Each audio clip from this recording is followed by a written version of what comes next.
Air adalah kebutuhan dasar setiap orang. Namun penelusuran Jenis Mangusong di Kabupaten Bantul, Yogyakarta mengungkap sebuah ironi.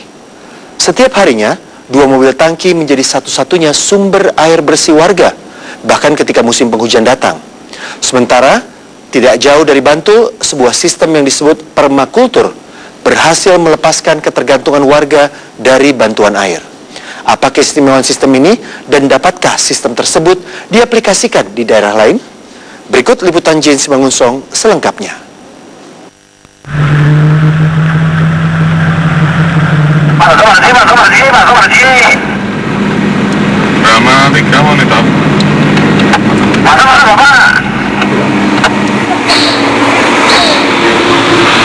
Inilah rutinitas puluhan warga Siluk, Kecamatan Imogiri, Bantul, Yogyakarta di pagi hari. Air, buah, air. Menanti dan mengantri bantuan air meski saat musim hujan.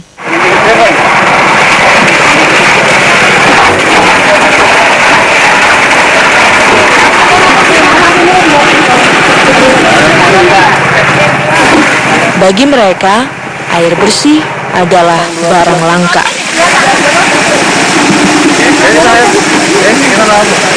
Bawa kemana, Bu? Di belakang ya? Oh, ada penampungannya. Kayak Pak Besar. Oh, Pak Besar itu punya dari warga sendiri atau warga sendiri? Pak RT. Ya. Ibu, airnya buat apa aja? Ya, untuk masak, mandi, cuci. Tapi memang setiap pagi selalu begini ya, Bu ya? Selalu minta dan ambil air ya? Nggak ada sumur? Nggak ada. Tapi nggak keluar airnya. Sumur ada tapi nggak keluar air. Sekarang kita arahnya dropping air mau ke wilayah mana aja nih, Pak? Saya mengunjungi 2 dusun terparah yang dilanda kekeringan, yaitu Dusun Silo 1 dan Dusun Sronggo. Di sini, dari pasokan air yang terbatas, warga kampung masih harus menghemat penggunaannya sehari-hari. Kepala Badan Penanggulangan Bencana Daerah Bantul, Dwi Daryanto, mengelilingi 2 desa di Kecamatan Imogiri, Kabupaten Bantul, Yogyakarta. Ini bisa menampung berapa banyak air, Pak? Ini sekitar 3.000-an, 3.000 liter ya. 3.000 liter ya. Oh, oke. Itu cuma cukup untuk 1 hari memenuhi kebutuhan dusun gitu, Pak? Atau? Ini hanya untuk beberapa kakak, tidak satu dusun. Tapi kalau 1 tower ini paling bisa hanya sekitar 1 tower ini cukup ya 20-30 kakak lah. Itu pun hanya untuk kebutuhan yang memang mendesak ya. Tidak untuk kebutuhan cuci dan sebagainya, tapi untuk kebutuhan masak, mandi dan sebagainya itu. Yang utama adalah untuk kebutuhan masak sehari-hari. Idealnya, kebutuhan pokok minimal pemakaian air per orang sebanyak 121 liter. Selama ini, bantuan air yang dipasok ke wilayah ini sejumlah 6.000 liter. Yang sebenarnya hanya cukup untuk kebutuhan 50 orang saja. Sementara, warga yang membutuhkan lebih dari itu.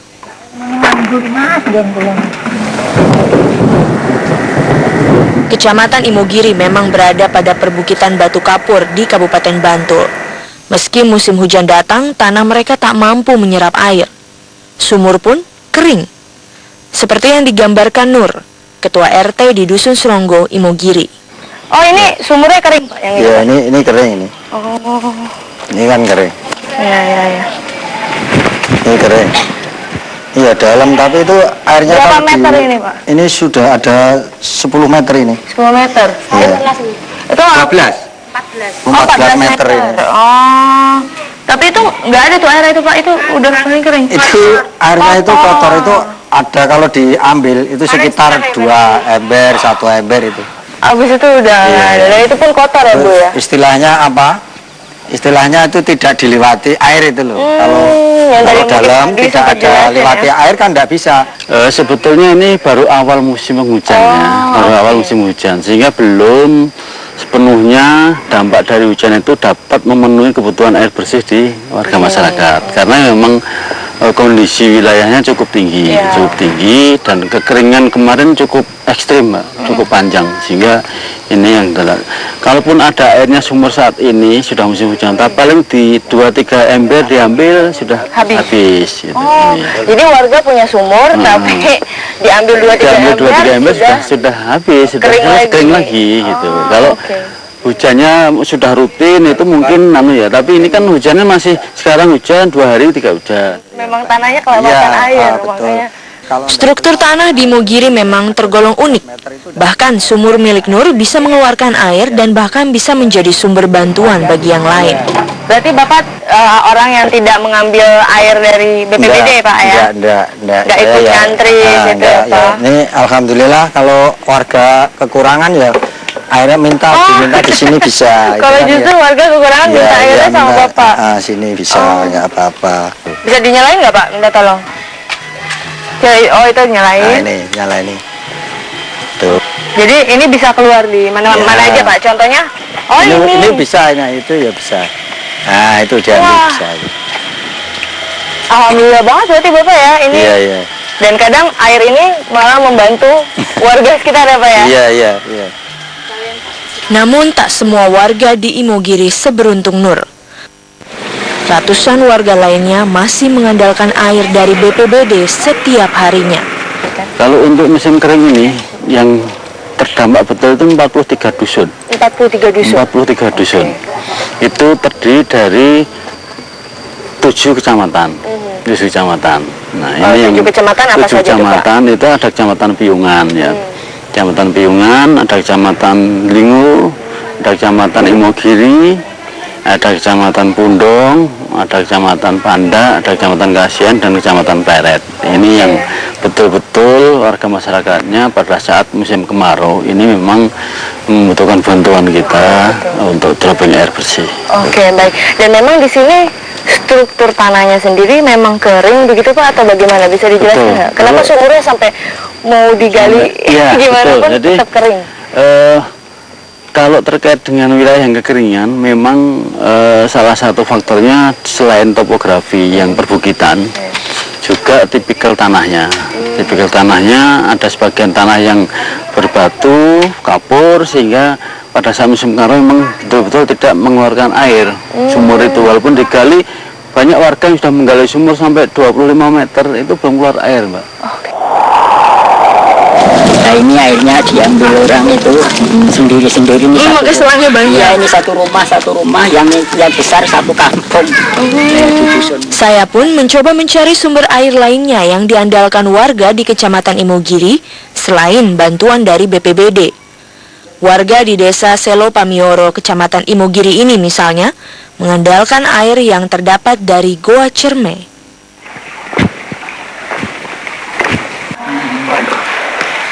Oke, ini masih jernih banget airnya, Pak ya?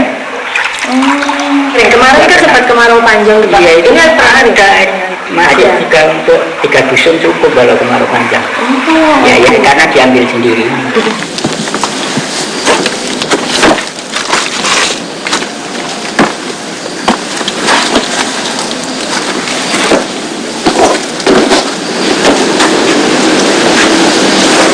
Puluhan selang-selang ini dipakai oleh warga di desa Surunggol, khususnya dusun-dusun yang berada di dekat wilayah Goa Cerme. Warga sengaja memang memasang selang dari Goa Cerme ini untuk mengalirkan air ke dusun-dusun mereka, dan ada satu selang utama yang besar, yang ini paling besar sudah agak tertutup tanah, itu dipasang untuk mengalirkan air dari Goa Cerme menuju satu tempat penampungan air yang di sana ada penyaringnya juga, sehingga airnya menjadi higienis dan akhirnya bisa diminum dan dipakai untuk kebutuhan sehari-hari. Di tengah isu kesulitan air di Bantul, saya mendapati satu wilayah yang memilih untuk mandiri dalam mengelola air. Satu wilayah di pesisir pantai Kodok Gunung Kidul, Kabupaten Wonosari, yang struktur tanahnya serupa dengan Imogiri, yakni Bukit Kapur. Lewat sini? Oke. Ya, jadi ini apa nih, Mbak? Jadi ini bak filtrasi air hujan kami. Jadi ada 3 bak dari rumah ini dikelilingi talang, kemudian masuk lewat pipa, terus mengalir lewat sini, terus lewat atas keluar ke bak kedua, difiltrasi dengan menggunakan batu, sabut kelapa, kemudian nanti ada pasir, kerikil. Batu, sabut kelapa, pasir, kerikil itu adalah bagian alam yang bisa untuk memfilterisasi air. Ya, dan ada arang juga, arang untuk menyaring karbon yang asam yang terbawa oleh air hujan. Dari situ nanti naik sini ya, penuh airnya. Naik penuh sampai masuk ke lubang sini. Masuk pipa, masuk ke bak besar ini. Bak besar ada di bawah ini. Ada di bawah sini. Oh, ini oke. bak ini memuat 12.000 Ini liter baknya. air. Sini di Ya, kampungnya. ini sudah bisa dikonsumsi. Jadi kami untuk minum, masak semua dari sini. Dari sini ya. Westiani bersama suami dan rekan-rekannya memilih hidup di pesisir pantai Gunung Kidul untuk mengembangkan sistem kehidupan pertanian dan konservasi yang dikenal dengan permakultur. Sebuah sistem berkesinambungan di mana berbagai elemen tidak ada yang terbuang dan bisa digunakan kembali, termasuk air. Kebutuhan airnya sendiri bagaimana bisa terpenuhi di sini, Mbak Ya. Ani? Tantangan cukup besar memang untuk air di sini, dan kami berpikir sebenarnya air menjadi tantangan di semua tempat. Nah, itu yang kami berpikir. Indonesia curah hujan tinggi, tapi belum banyak dimanfaatkan secara maksimal. Jadi kami di sini memanfaatkan air hujan, difiltrasi, kemudian kami konsumsi. Kemudian untuk air limbah kami kayak dari air mandi, air cucian, segala cucian, kami saring, kami tampung untuk menghidupi lahan pertanian kami. Begitu. Kemudian untuk kotoran terakhir seperti kotoran manusia dan kotoran hewan, kita coba kelola dengan menggunakan teknologi biogas gitu. Nah, di situ nanti dari biogas kita bisa mendapatkan ada gas, kemudian listrik untuk menggerakkan genset. Ampasnya itu sangat bermanfaat untuk kembali ke pertanian, kembali ke tanah sebagai pupuk cair dan pupuk padat. Sayangnya ilmu permakultur dan pemanfaatan sumber daya yang ada belum sepenuhnya diterapkan di tempat-tempat lain, termasuk tempat dengan kesulitan air seperti Bantul. Prinsip kami mencoba bahwa kami sudah memakai, bahwa kami harus mengembalikannya, kami sudah mengotorinya, kami harus membersihkannya. Kemudian kami berusaha bahwa yang kembali ke bumi setelah kami ambil harus balik ke tanah, ke tempat di mana dia berasal, itu harus kembali juga dalam keadaan bersih, dan itu bermanfaat juga untuk sekitarnya. Mungkin kini sudah saatnya semua pihak menyadari betapa pentingnya bersahabat dengan alam. Karena ketika kita, manusia, menjalani peranan penting dalam menjaga alam, maka alam akan menjalankan peranannya bagi kita.